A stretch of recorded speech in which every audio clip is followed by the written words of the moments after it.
बिस्मिल्लाहिर्रहमानिर्रहीम। इससे next topic है हमारा डेल हॉस्पिटल रूल भी इसको कहते हैं, एल हॉस्पिटल रूल भी कहते हैं। एल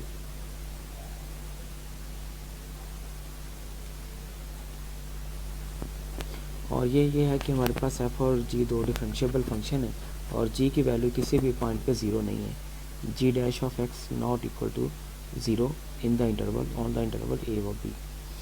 और यहाँ पे चूँकि हमारे पास इंटरवल ए से बी तक है और बी को हम लेफ़्ट साइड से ही अप्रोच कर सकते हैं, तो इसलिए यहाँ पे लेफ़्ट हैंड लिमिट अप्लाई की गई एक्स के ऊपर और जी के ऊपर, और वो ज़ीरो है।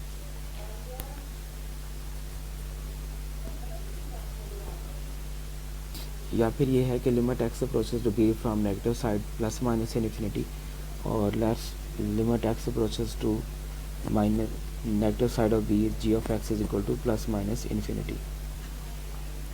और इसमें हमारा जो असल थ्योरम है वो ये है कि आप चाहे डेरिवेटिव के ऊपर और नीचे यहाँ पे डेरिवेटिव है फंक्शन का, या उसको डेरिवेटिव के बगैर कर ले, दोनों सूरतों में लिमिट हमारी सेम ही आएगी, डिफरेंट नहीं होगी।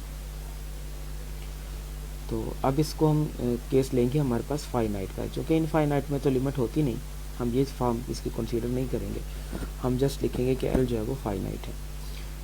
तो इसका प्रूफ देखते हैं नेक्स्ट। इसके प्रूफ में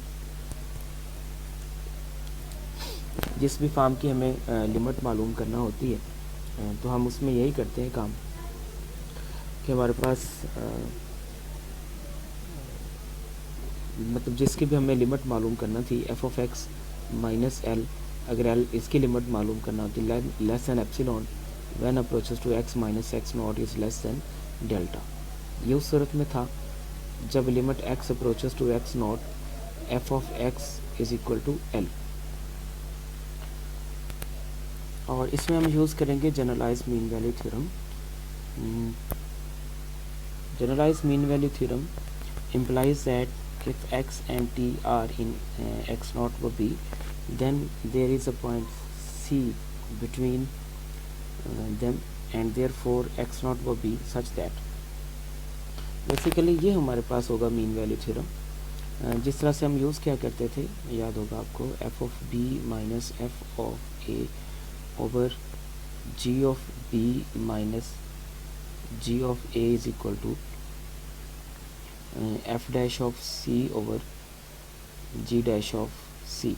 तो यहाँ पे ए और बी की जगह पे कुछ वैल्यूज़ चेंज हुई हैं, बाकी तो सारा कुछ वही है।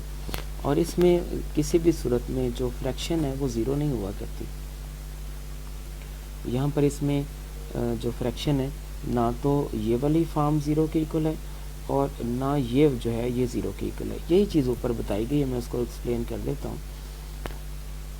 Since G dash has no zero in A व B means mean value theorem implies that कि ये भी हमारे पास ज़ीरो के इक्वल नहीं होगा। This means that G cannot have more than one zero in A व B।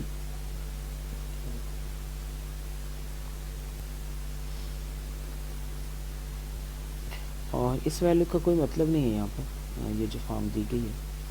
Therefore we can apply. अब बेसिकली अब यहाँ से हमारे जो सिस्टम है वो यहाँ से स्टार्ट हो रहा है। ये फॉर्म दी थी और उसके बाद कुछ उसके ऊपर जो कंडीशंस हैं कि मीन वैल्यू थ्योरम को जस्ट बताया गया कि मीन वैल्यू थ्योरम अप्लाई होगा, उसमें जो फ्रैक्शन है वो ज़ीरो नहीं होगी और जी का डेरिवेटिव कहीं भी ज़ीरो नहीं होगा।